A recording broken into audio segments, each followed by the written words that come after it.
Good evening, Mithushree.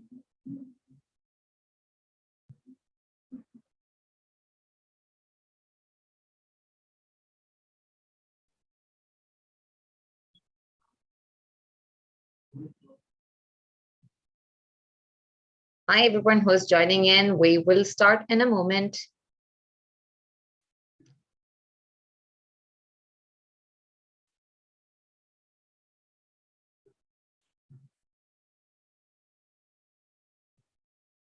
Good evening, Grishma, Datri, Saurav, Shriya,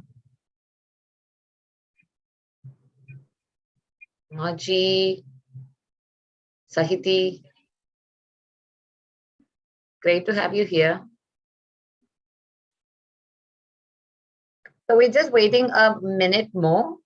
More people are joining in, and it's a super interesting webinar. And there's just so much of information that we have to give you. So a big welcome to everybody who's already joined in.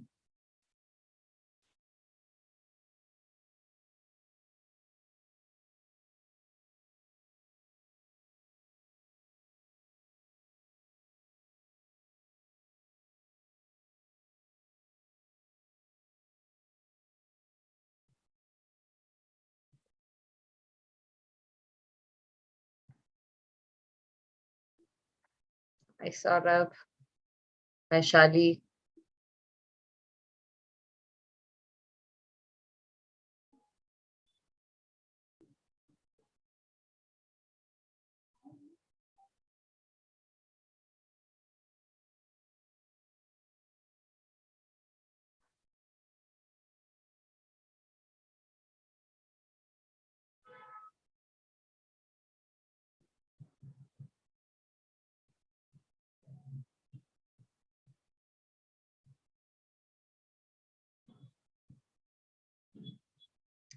So let's get this kick started. And as I said, a big welcome to everybody who's actually joined in.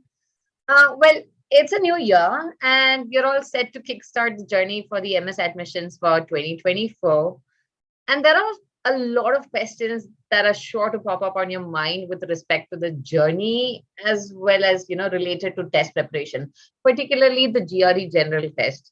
While the GRE had gone optional during the pandemic, more and more universities are reinstating it.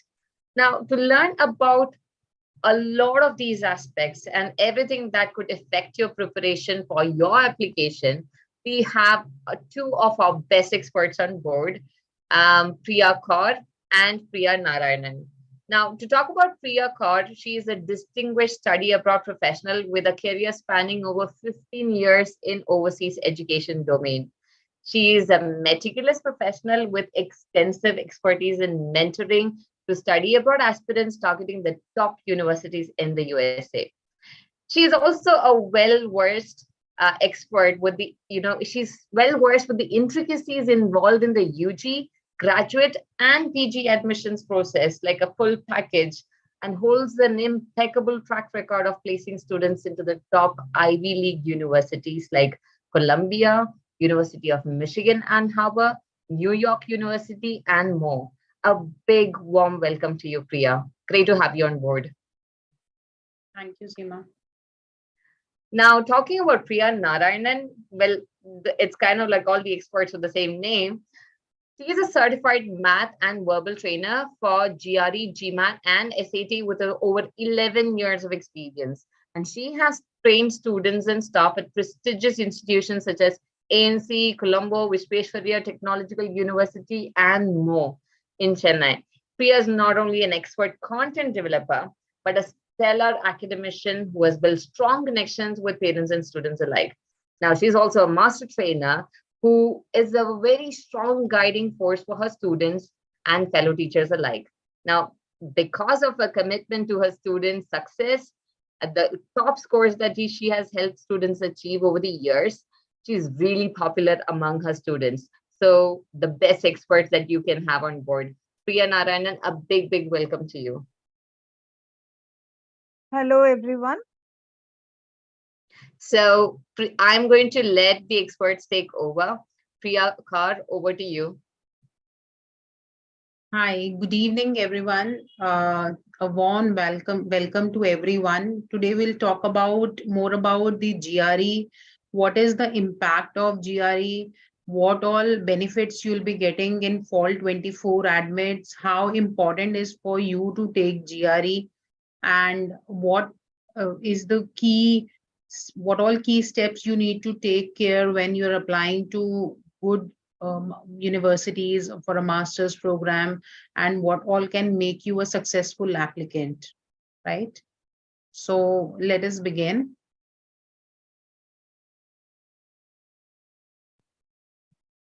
So we'll talk about MS in US.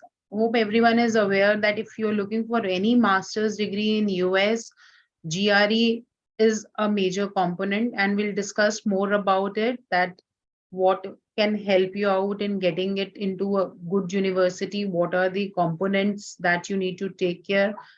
And specifically, first of all, we'll discuss about the why study at a top international university will help you and what are the benefits. Okay. So see, one important aspect is that when you go abroad, when you go for your higher education for a master's degree, so you get an exposure to a different culture and perspectives, and you have an access to top ranked universities and program, and there is a great opportunity to learn and improve on foreign languages also, right? It gives you an exposure and an access to a top ranked universities, and there will be a uh, chances that you get your career prospect and international experience and the networks also, right?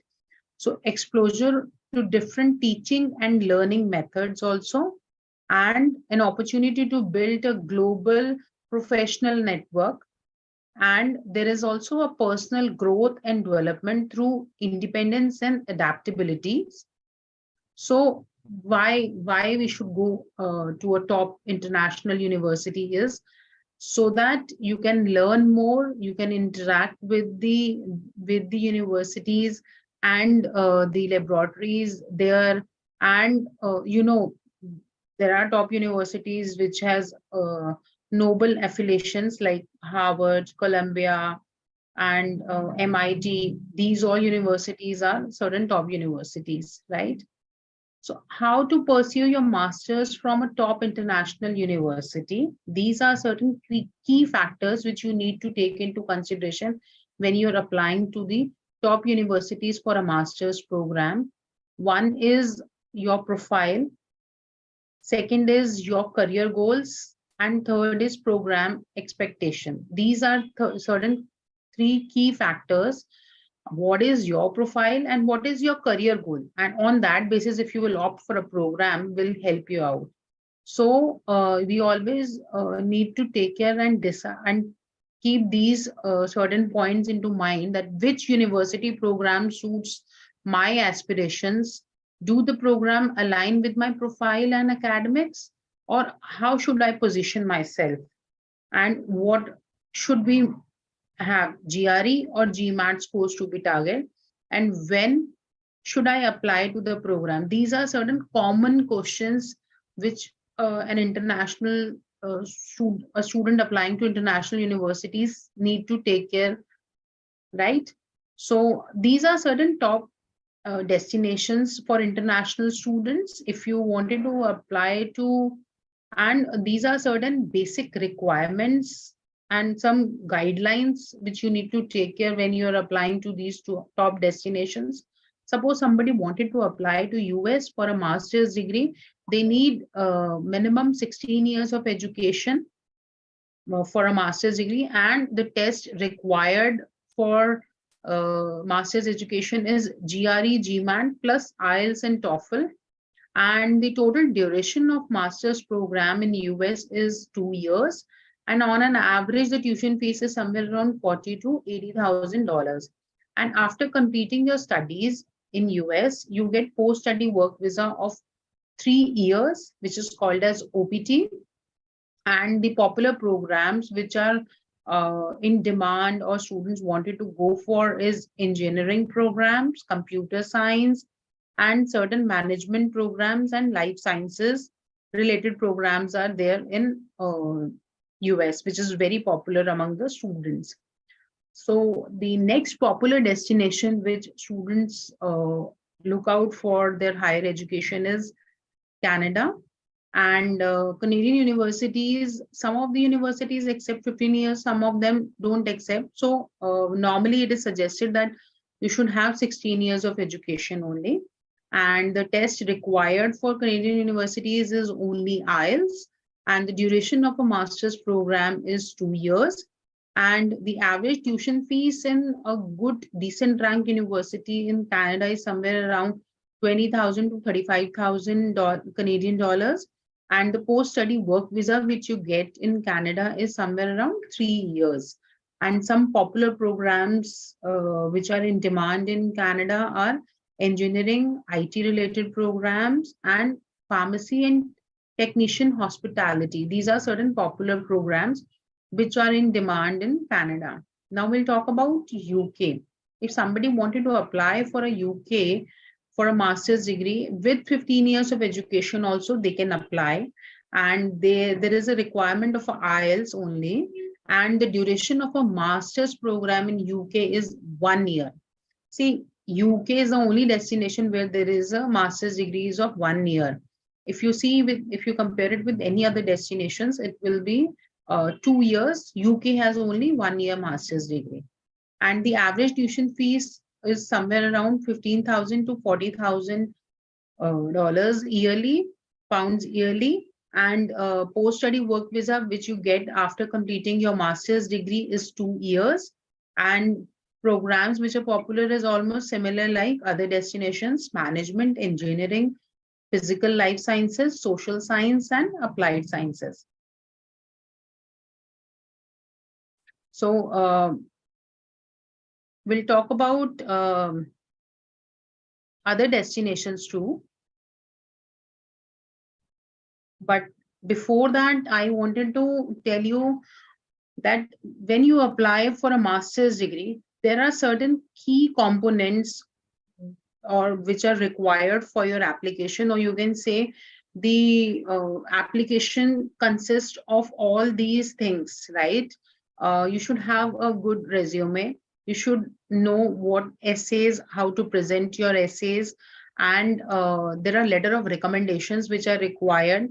So when you apply for a master's degree with your GRE scores, these are also certain key components which needs to be taken care or prepared very well with the test scores.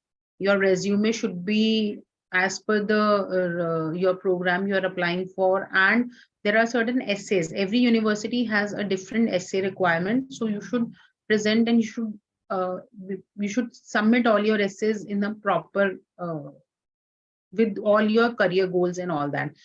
And letter of recommendations also required, and transcripts and test scores. And the next important document is financial documents. You should always show your financials as per the university tuition fees and accordingly. See, there are different deciding parameters or for an MS admit in top universities.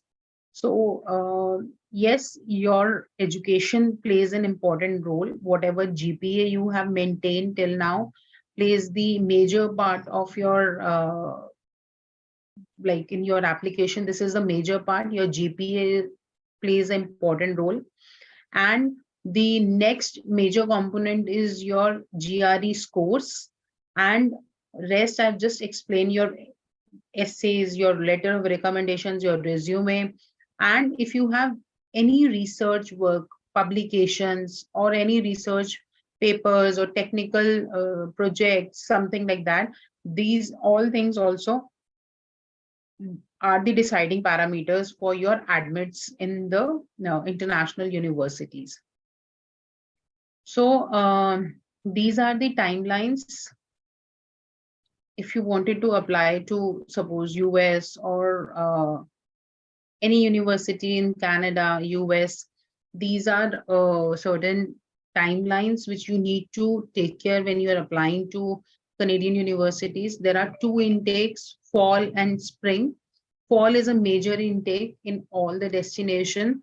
So we suggest that if you wanted to apply for a fall intake, you should start taking your test in the month of March to August, and then decide and finalize the universities by July and October, and try to complete your applications by November and December. Because if you will apply early, then the possibilities of getting admission to a decent rank university or a good university will be more, because it's on first come first basis. As early you apply, the chances of getting admissions are there. And after by March and June, you can prepare your financials, you prepare for your student visa, and by July and August, you should prepare for your pre-departure, right?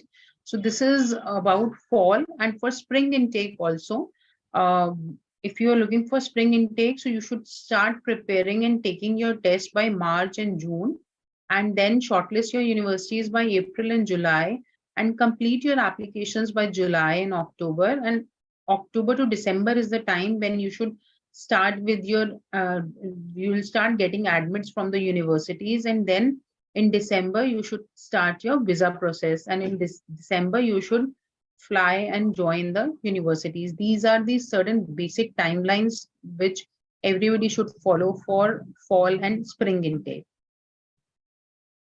This is about Germany. Like if somebody wanted to apply to Germany, they need to start almost to the similar time. But yes, the applications should be completed by December and Jan, and admits start coming by Feb and April, and then you can begin with your visa process. Okay. So these are certain benefits and advantage of taking GRE, is that, see, overall, you have a good academic profile, but if you will take GRE, then it will increase your possibilities of getting it into a good university, right? So some certain key advantages are like highlight your academic potential to the admission committee. It gives a good impact to the admission committee that you have already taken GRE and you are well prepared, and you know it gives a good impact on the admission committee, right? Key your choice open. More than 1,300 business schools accept GRE for MBA and other professional graduate programs in 94 countries. So it's not that with GRE you are only restricted to apply for a master's program. Now universities started accepting GRE for an MBA program also. So if you will take GRE, there is a possibility later on, if you're looking for with masters some MBA programs also, that is also possible. You can do that. It's an easily quantifiable way to compare you with other applicants. It tells institutes how ready a candidate is to undertake a graduate program. See, if you take GRE, it actually gives a understanding and a confidence to the university also that the candidate is actually mature enough and understand the importance of a graduate program, right? So it is always suggested that you should take GRE. And GRE, get a GRE based tuition reduction grant from university. You can even receive total funding from the university. See, if you take GRE and you score well in GRE, it actually gives a good impact on your application. So on the basis of your GRE score, there is a possibility you may can opt for some scholarships also. So make up for a weak spot in your application if GRE scores are optional, but you have a glaring weakness in your application, such as low undergrad GPA. That means that if suppose you have little less percentage or low grades in your undergraduate or GPA, if you have a good GRE score, then it can cover up that part. So it is always suggested that you should take GRE. See, this is the latest report and the latest update by certain universities. Those who have uh, officially announced that they need GRE scores for certain programs, like Georgia Institute of Technology need GRE scores. Texas and A&M at College Station require GRE. They are not giving test optional, even for fall 23 intake also, and for the next intakes also, GRE is required. And it is you can say a very important that you should take GRE. And even University of Southern California, New York University, for certain programs has clearly mentioned that they require. And for some programs, they have given test optional also, that they may not require. But see, you need to understand, when you are applying for a master's degree to US, then in that case, if you have GRE score, will be beneficial for you, because it is very competitive. If you apply to computer science or a computer engineering program, it is very competitive. So we always suggest and recommend you to take GRE. GRE for top universities, these are certain universities which has never waived off GRE. They require GRE, and their test requirement scores is also required, and the scores what they require is little high. If you will see, we talk about Stanford on an average require GRE scores of 330 plus, in which they want 167 and 170 scores. CMU approximately target score is somewhere around 328. Georgia Tech is around 325. UIUC is somewhere around 326. Texas and A&M, I have explained in the earlier slide also, require GRE, and the scores requirement is 322.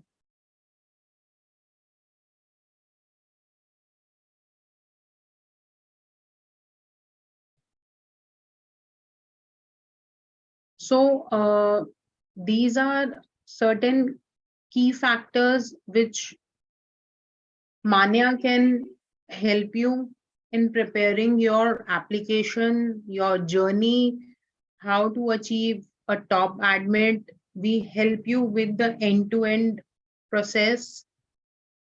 We start with the finalizing, or you can say deciding on the program.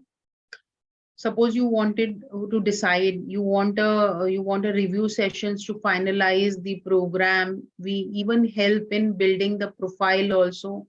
Profile building discussions are being taken care by our advisors, and we help you out in shortlisting the universities, and we help you out with the scholarships also, like the funding options. There are two types of scholarships available: need based and merit based. Whatever is your requirement, we can help you out with that. And we help the student in personal narrative review also. That means we help you out in preparing your statement of purpose, your letter of recommendations, even your resume also. So whatever type of assistance you require, Manya can help you out in creating the proper foundation of your application. How you can present, what are the possibilities with the shortlisting and everything. And later on, after getting an admit from the university, we help you out with the pre-departure sessions also, covering all essential needs, all travel support. If you require any assistance, suppose in getting an accommodation, forex, SIM card, and everything, an entire uh, mock interview sessions are also being taken care by our visa experts. So the end-to-end process can be taken care by Manya. So as I have briefed you all about the importance of GRE, now I would like to introduce my colleague Priya, who can give you some more insights on GRE exam, right? So hi Priya. Hi, Priya Kaur. Yeah, hi. So I think now you'll take and give them more insight about GRE scores. Yeah, sure. Thank you. Thank Just you. to, I think Priya, Kay, you can actually stop sharing Sure, sure, the I'll do that. thanks.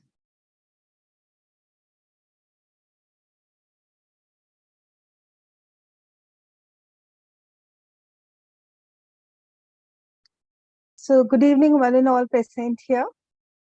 Right. So Priya Kaur told us why GRE is relevant. Okay. So we are going to look at a few things like how to improve your score and what is the right approach that you students should have towards GRE. Yes, and a few key strategies which are going to come in handy with, during your preparation. So what is GRE? Yes, people, can we have an answer from you? What is GRE?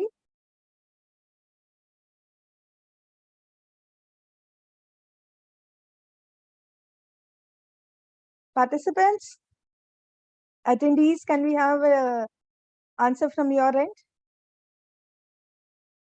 Okay. So GRE is graduate record examination. Yes, a standardized test. Very good. Which does not test your technical skills, right? But it is going to test the basic skills that you have developed over, so many years of your education. Yes, your verbal and the mathematical skills. Okay, so it's a standardized exam that is used by colleges and universities for admissions. And this is created and administered by the Educational Testing Services or the ETS. Okay, and talking about the test, it's a multiple choice test majorly. And you are going to have a multi-stage test. So what is that? We'll be talking about it in the upcoming slides. Okay, so a quick peek at the structure of the test. Okay, the test always begins with the AWA section, right? So analytical writing assessment, where you people will be given two tasks. One is to write an issue essay, right? A topic will be given and you have to give your opinion about it, whether you agree or disagree.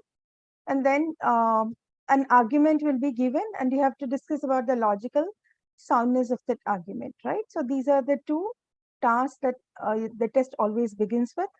Okay, so every task you will get 30 minutes, right? So this entire AWA section is for an hour. Okay, and you're going to get a separate score for this, right? So your scores will range anywhere between 1 to 6 on the AWA section. Okay. Post that, you're going to see two verbal sections. You will see 20 questions per section and you're going to get 30 minutes per section. Okay. And based on how you have performed in both these sections, you'll get a score that ranges anywhere between a 130 to a 170. Right. Similarly, you're going to have two sections. Each section is going to have 20 minutes. You're going to get slightly more time on this 35 minutes. And here too, the scores range between a 130 to a 170. Okay. So that accounts for 5 sections. And you're going to have one more section, which could be an experimental or a research section. Okay. So if it is an unidentified section, so anywhere between your 2 to the 6th section, there will be an additional math or a verbal section. Okay. And your performance in that will not affect your final score. Your performance is used by ETS to evaluate the questions there.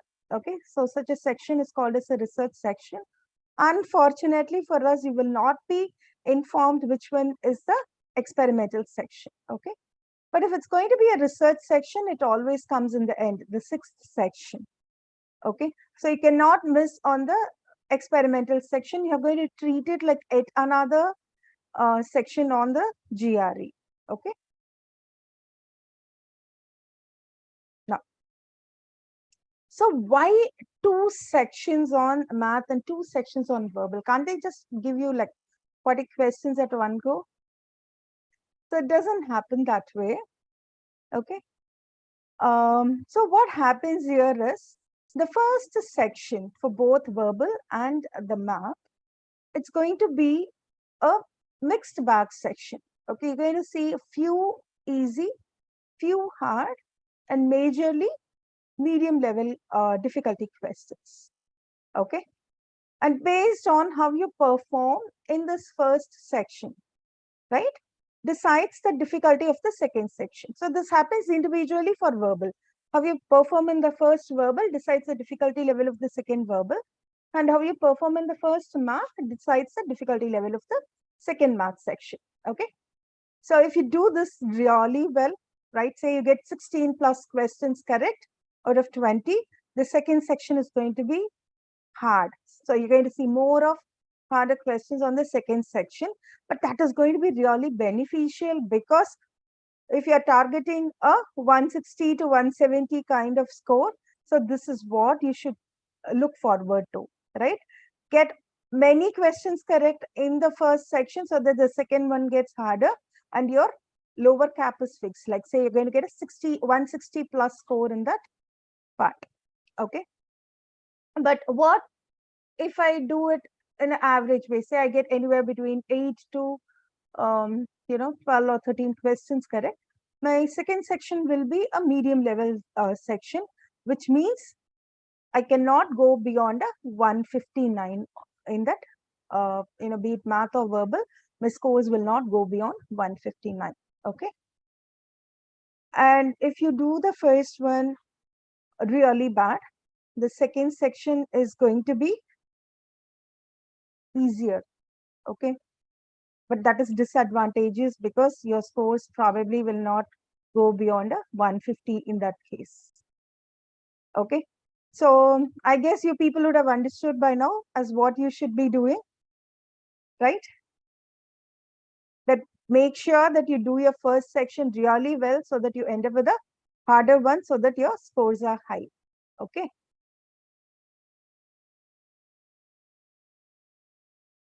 Okay. And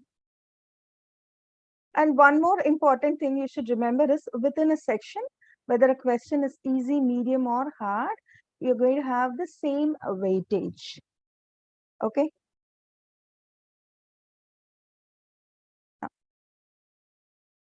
Some challenges with respect to GRE. So most of you would have, uh, heard your friends or your siblings telling you that the vocabulary on the GRE is really tough. Is it so? Have you people heard of it?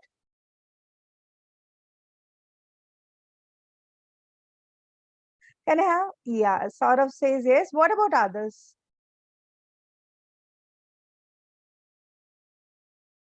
Okay, so the vocabulary is challenging, agreed, because 50% of questions in verbal test your vocabulary skills. Okay, so but one good thing is that every time they're going to set a question, they're not going to look into the dictionary and pick up new words. Rather, some words keep repeating. Okay, so in that case, it would be great if you know the meaning of those words. It's going to come in handy. We will talk more about how to work with vocabulary in some time, right? Now, thorough mathematics knowledge is required. So can you people tell me how much of a math is needed on the GRE? For instance, do you need to know integration and differentiation or vector algebra? These are some of the nightmares, right? So certainly not. Okay. So what is getting tested here? Basic math that you'd have learned up to your 10th grade, 6th to 10th grade. Okay. But what is the problem here? Tricky wording of questions. So the questions are not going to be pretty straightforward like what you would have seen in school. Okay. Yes. So what should we do? So we should develop strategies, right? And approaches so that you can understand how the question works. The basic thing you have to do is like read the full question. Don't read it halfway through and start assuming this is what the question is going to ask me, right? Okay. So you need to be careful. So the working starts with understanding the questions, right? Coping with time pressure. Yeah. Sometimes, if someone has a disability, then of course they are given extra time, like 1.5 or twice the time. Okay. But that does not work for everybody, right? So all of us are going to have 30 or 35 minutes per section. So when you are preparing, right, you have to keep an eye on the time that you are using per question. First, learn how to work with the question, right? The second step would be to start looking at the time you're spending, right? You need to be wise. You don't have to attempt all the questions, right? If something is dragging you down, you should know when I should leave that question, come out and move ahead, right? That's very important on these competitive exams. Okay. And the exam is computerized, right? You need to take it on the screen. And so that is just fine because most of us are used to paper pencil tests, right? So you cannot highlight, you cannot underline, you cannot make notes when it comes to an online test. So that tells you that you have to wisely use the scratch paper that ETS provides you during the test. Okay. And what is an adaptive test format? We have already seen that. Okay. Now, coming to vocabulary. Okay, so how many words should you learn? Is there a limit, upper limit? Or is there a lower limit that you should learn at least these number of words? Okay. So, like I said, we cannot predict what vocabulary ETS would have, asked in that particular test. Okay. But what we can do from our end is to learn the high frequency words, right? So roughly, if you are aiming for a 160 plus, you should know around 1000 to 1200 words, right? When I say 1000 to 1200, remember we are talking about GRE relevant vocabulary, not just any word from the dictionary, okay? So how do I learn the words, right?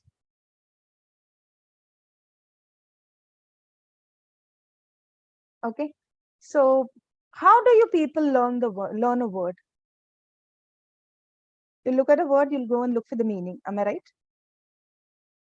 So it works for the moment, okay? But for the GRE, remember, you need to know the word till at least till you take the test, okay? So how am I to learn? Don't stick to just one way of learning the word, which is just knowing the meaning of the word, right? Instead, see what are the different, versions of the word. So can it be used as an adjective? Can it be used as a verb, right? So what is the meaning? How is it used in sentence, right? And maybe a few antonyms and synonyms which are related to that word and as tested on the GRE, right? So learn it in multiple ways so that one thing or the other works. Okay. Say for instance, okay, how do I remember a word? I can visualize it. Do you people know what torpid means? The word torpid means? It means lazy. Okay, so when I'm learning this word, how do I remember? I can remember a tortoise, which is lazy, which is slow, right? And that is exactly what torpid means. Okay, start visualizing the words. Make mnemonics. Okay, like parsimonious. Ever heard of this word parsimonious? It means being stingy. Okay, so how do I remember parsimonious? Money in purse. You're stingy, you don't spend, right? Or another way of remembering this word would be to relate it with an uncle or aunt or friend who wouldn't spend money, right? So that's fun way of learning, okay? So not every word can be learned the same way, and not every approach works for every person, right? So you need to choose what works for you when you're learning the vocabulary. But that said and done, you can take the help of physical flashcards or any vocabulary app that will help you to learn and retain the meaning of the words. Remember, the stress is on retaining, right? Till you take the test, you should remember those words. Okay. And make sure that you actually understand the word and you practice it, right? Practice it when you're writing, practice it when you're speaking. If you have no such opportunity, sit and write stories. Okay, collect a set of words, say 10 words, which are very difficult for you to remember. Try to put down the meaning, okay? And start writing, stories. It could be gibberish, that's fine. Okay, but something which will help you to remember the word, okay? And now, planning your preparation for the highest score. So these are some of the general strategies that will work for both math and verbal. Okay. So if you have to fight a war, you should know about your enemy. Am I right? So same thing works for GRE. Okay. Um, you should know the structure and the content. Okay. So what is getting tested? What is the syllabus? What are the things that get tested? What kind of question types are there on the test, right? So you need to have a basic idea of all these when you start preparing for the test. Okay. And very important thing is take a mock test at the beginning of your preparation. Right? There are a few free tests available, or you can even take up one of the official tests from ETS, right? So why should I take this mock test? Because I will know where I stand. And that is very important because that will help you decide how much time should I spend for preparation, what can be my target score, right? Do I need any extra guidance for preparation? So this taking this mock test will help me decide on these factors. Okay. Next is set a target score. So how do I set a target score? The university and the course requirements will help me decide the target score. Say, for instance, if your university says that you need a 163, at least, plan for a 165 so that you're slightly on the higher end, right? And create a study plan accordingly. Okay, so this is not going to work like your semester exams where, normally the students start their preparation the previous night or maybe, 2 or 3 days before the exam, right? So it is not going to work for GRE, right? So you're going to have micromanage your time. So for every day, you're going to make a plan. So I am going to prepare, say, sentence equivalence today. I'm going to work on questions based on that, right? So this week, I am going to take a test. So you have to plan accordingly every day, how many hours you're going to spend and how much time you're going to spend for verbal, how much you're going to spend for math, how much you're going to spend for learning vocabulary, right? So decide, make a plan and try to implement it, right? Even if you implement 70% of it, you will still see good results, right? Okay.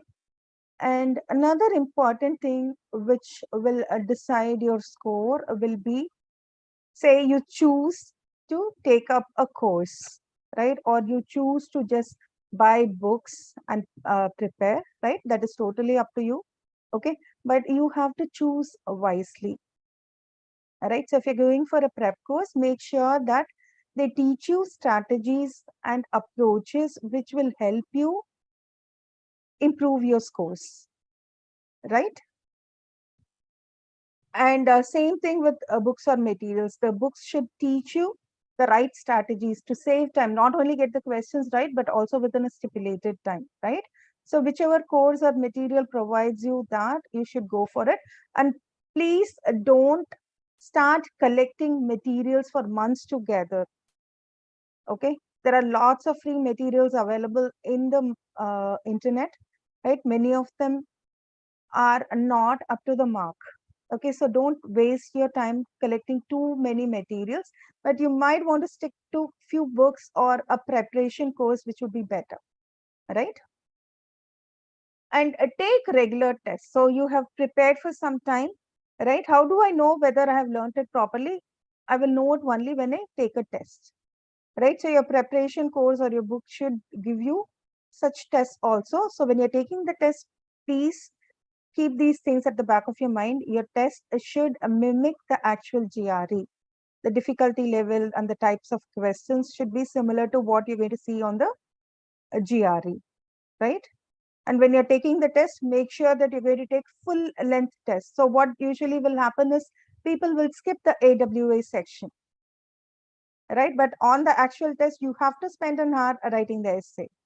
Okay. So you are going to take full length tests without breaks in a test like scenario. Don't let anybody inside your room. Turn off your mobile, right? Have a test like situation and take the test, right? And you have to chart your progress. With every test, you should see that there is an improvement in your score. Okay, you have to extensively review your test. And if you choose for a preparation course, please take the guidance of your trainers, right? They will not only tell you where you're going wrong, they'll also teach you how to fix this, right? If you have pacing issues, they'll tell you what should be done. If you're weak in certain areas, they'll guide you how to fix it up, right? That is very important. Your mistakes teach you more than your classes. Okay. And finally, work on your weaknesses. Whatever, don't boost your ego by working on areas which you are very comfortable with, right? I'm good at math, let me just practice math is not going to fetch you more marks. Okay, so you have to figure out what your weaknesses are and work on them so that your scores will improve.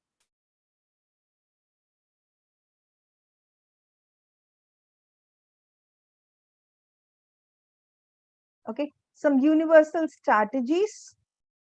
uh, so one good thing that ETS has bestowed us on is the mark button.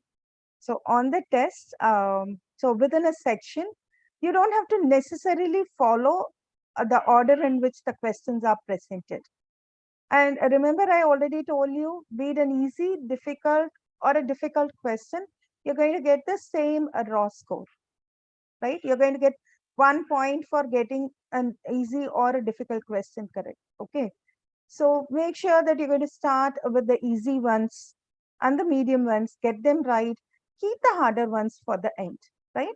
And so that is where my mark button comes in. So if I look at a question, I'll understand. I know how to work with it, but I don't seem to have enough time now at hand, right? So let me mark this question, complete the others. Towards the end, if I have time, let me come back and work on that, right? So that is how so in the review screen, you will know the questions that you have marked. You can always go back and work on those questions. But remember, once you leave a section, you will not be able to go back to it. Okay. Right. The second one is answer every question. Happily, there is no negative marking on the GRE. Okay. So towards the end of the section, say you have 2 minutes time at hand and you have 3 questions. So rather than trying to solve the questions, you can start guessing on the answers and complete the test. Okay, you may take 2 minutes to complete one question and you may leave out the other. Instead, if you guess, you can work on all the 3. Okay, and you're going to be a little smarter when you guess. Okay, so when you look at the answer options, you will identify that there are certain answer options which cannot be correct. Say you're looking at a question, 4 answers are positive, 1 is negative, and you for sure know that your answer cannot be negative. So I'm not going to choose that. I'm going to eliminate those answers, right? So use the process of elimination skills, learn how those elimination tools, and you have to use them when you are guessing, right? And keep calm, right? You cannot do anything at the last moment. When you're taking the test, there is no point in getting stressed. Your test is hard, let it be, right? Try, give the best from your end. Okay. The trust that you have prepared all you can and calmly implement all of your passage and answering question strategies. Okay, so that is going to come in handy rather than getting stressed out. Okay, so this is our roadmap to achieve a 320 plus. So why 320 plus? That's what most of the top universities look for, right? So like what we had seen earlier, you can take a free Princeton Review GRE test. Okay, that is a detailed analytics dashboard. Okay, which will tell you where you have gone wrong, how much time you have spent on the question, what was the question type about, right? So it's going to be an extensive self-explanatory kind of analytics that you're going to get. Okay. And along with that, once you enroll in Princeton Review, you will also have the trainers guiding you throughout the course. From the time you enroll till you take your GRE, your trainers will always be with you, right? So that is our USP. Now, rebuild your fundamental concepts. So a few things which you already know, like your math concepts, you can revise and reinforce. You can learn how to build your vocabulary. There are a few critical thinking questions and the essays which need you to think beyond what is taught, right? So you learn how to work with those.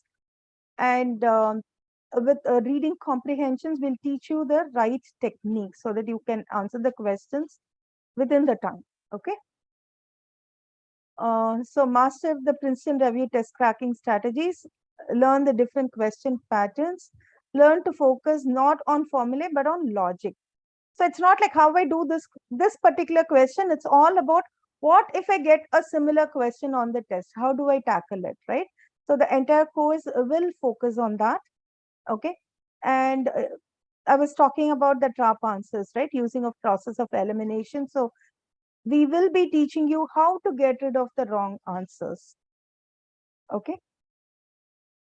Break your plateau. So once you reach a 310 in one of our tests, you will have additional sessions with our master trainers so that your score gets pushed to a 320 or a 325, right? So we're going to have workshops where we will help you apply the same strategies on harder questions, right?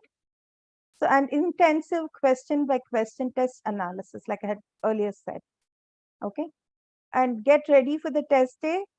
The Princeton Review, all AI driven drill smart technology with 470 adaptive drills that evolve according to your performance and 8-time full length section adaptive test. Now, remember I told you that the tests and the practice material that you use should mimic the actual GRE questions. Am I right? So that is what happens with Princeton. Or we have 8 full length tests, which include even the experimental sections. Okay, that's not something which you'll see in other tests usually. Okay, and we have around 3,500 plus questions across all types and formats on the Princeton Review portal. Okay, and along with it, you are going to get unlimited doubt clarification sessions and repeat classes infinitely for 12 months. Okay, and we will conduct refresher programs every month. Say if you have booked your test date in the month of May, right, you can attend the refresher in April. You can do a recap of all the basic approaches and you can do a fresh start with your prep. Okay.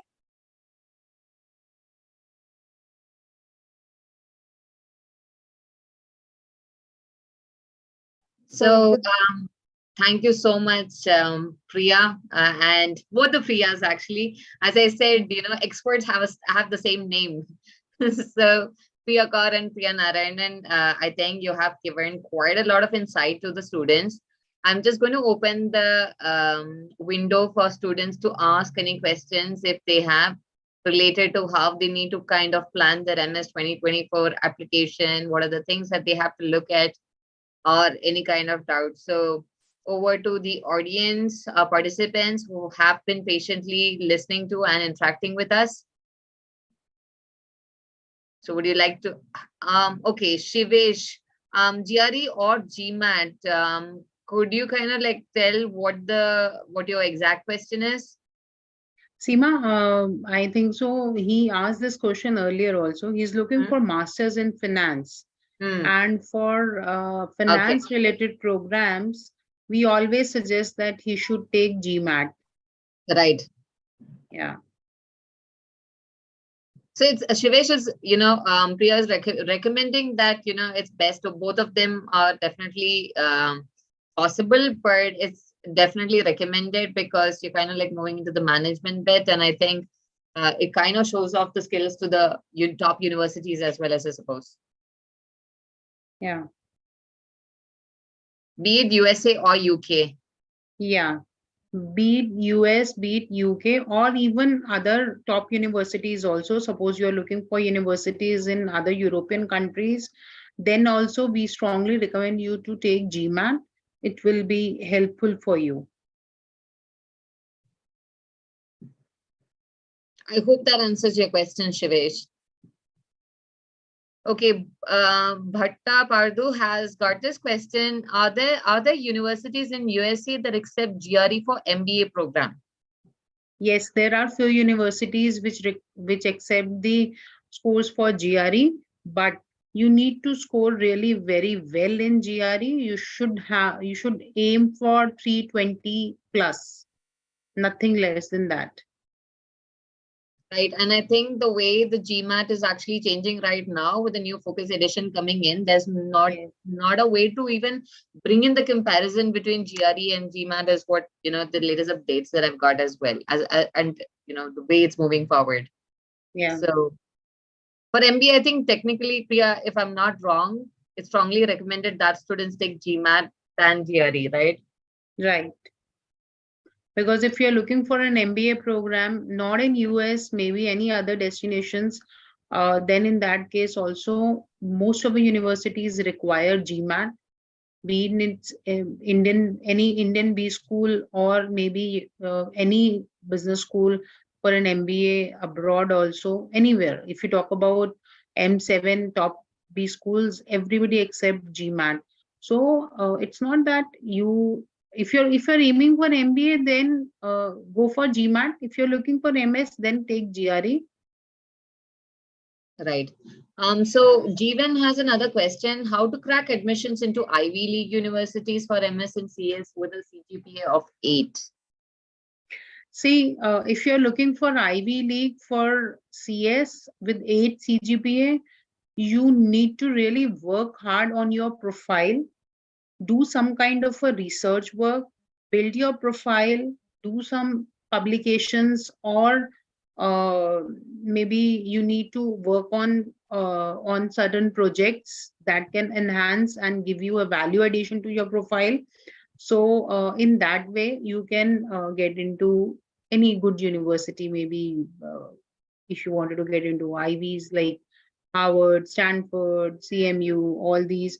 So in that case, you should work on your profile, build up your profile, and then only there is a possibility. And aim for 320 plus GRE scores.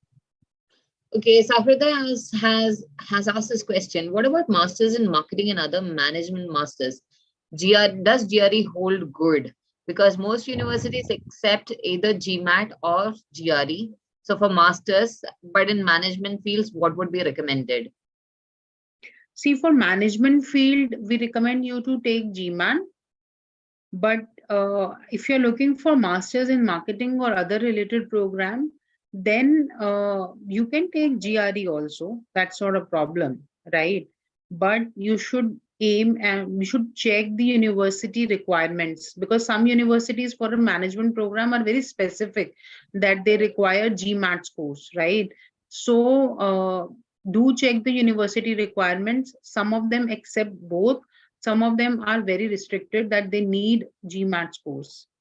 And I think Priya, for if I'm not wrong, do universities also have, let's say, for a specific management related masters, even for GRE, they see. I know it's not a cutoff, but they expect a certain kind of score range also, right? Yes, yes.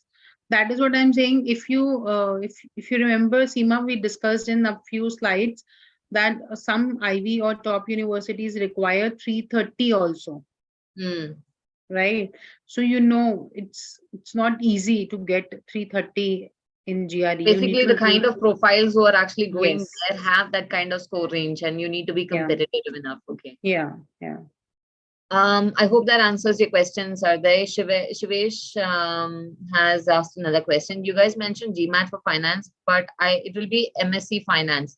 I think Shivesh, what Priya said was yes, GRE is also accepted, and the kind of score that you have to get is high.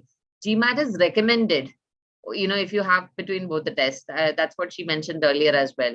Both are Yeah. accepted for a master's in finance.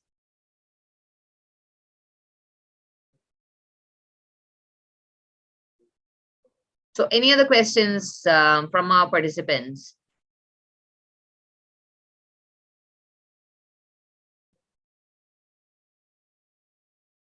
So, I think I can't see any more questions.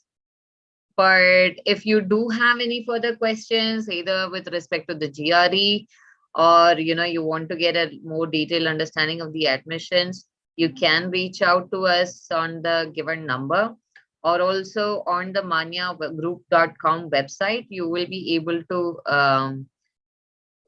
schedule a demo session that you could where you can connect one-on-one for free with either the admissions expert or with our mass trainers. So one question that we have is, which book and material do you use? We use the international content of the Princeton Review itself. We have a Princeton Review manual and the practice book. So that's what we use. And the kind of pedagogy, I think Priya Narayanan has already mentioned, the strategies, the way it is taught, and everything is provided by the Princeton. They give a very clear, international level of pedagogy to learn the strategies. And all of our trainers are actually the Princeton Review certified. No, not the Princeton University. I think that would be being too kind. No, the Princeton Review is an international test prep organization. We are the master partners in India, not the Princeton University. No problem. So thank you everybody for joining in. You guys have been absolutely amazing. It has been great to have such an interactive audience as well. Do reach out to us if you have any further questions, and we'll be more than happy to kind of connect one-on-one with you and answer all of those questions. Okay, just before I sign off, one last question. Is 2 months enough to crack GRE? I think Priya Narayanan, you are the best person to answer this question. Yes. Famila, the thing is, it all starts with taking a diet test to know where you stand and what your target is, right? So these two decide if 2 months are going to be enough. Okay. Uh, and if you want to, complete it within 2 months, then you probably have to spend more time every day working on the GRE, right? Yeah. So these are the Thank you, two Priya. factors. I hope that answers your question. Can be enough. If we start today, is it going to be enough to score good for admission in fall Shaurya, this 2020? would be the right time to start. Yeah, absolutely. I think this is the perfect time to actually start. In fact, in my timelines also, when I was explaining about the test prep, so this is the right time when March to August. August, you should take your test so that if there is any chance, by chance or by any chance, if you have to retake the exam, you should have that much of timeline. Which we don't want you to. I mean, we want Yeah, you to get your best score in the first attempt itself. yeah, Uh, I think I'd just take this last question, and everybody else, you would have to reach out to us directly. But as I said, we are more than happy to help. Two quick questions. If the diagnostic score is 302, what would be the approximate time needed? If you focus on what about IELTS? When are we going to concentrate on the other? So you can plan your entire test taking both IELTS and GRE within the specific timelines, Shaurya, I think. That is from March to August. Between this I'd say don't delay it. And Priya, do you want to answer that question? If the diagnostic test score is 302, then what would be the 302, approximate time? like again, that was from Shaurya, right? So the thing is, what you want to score ultimately, right? So 302 would be a great score to begin with. Okay, and it also depends on how you absorb our techniques and you apply them, and ultimately, your score improvement is what is going to decide when you're going to take the Yeah. test. Okay. Right. And we really have to sign off, guys. With you just have you everybody has been really lovely asking amazing questions. And Shivesh, yes, we do. But you probably have to reach out to us directly. And as I said, we'd be absolutely thrilled to help you with that. Thank you everybody for joining in. And once again, thank you, Priya Kaur and Priya Narayanan. You guys have been amazing today. A big thank you to everybody. Thank you, Bye-bye. Sima. Thank you. Okay, Thanks, Seema. bye-bye. All the best. All the Thank best, you. Bye. students. Bye. Thank you, Sharia. Bye bye.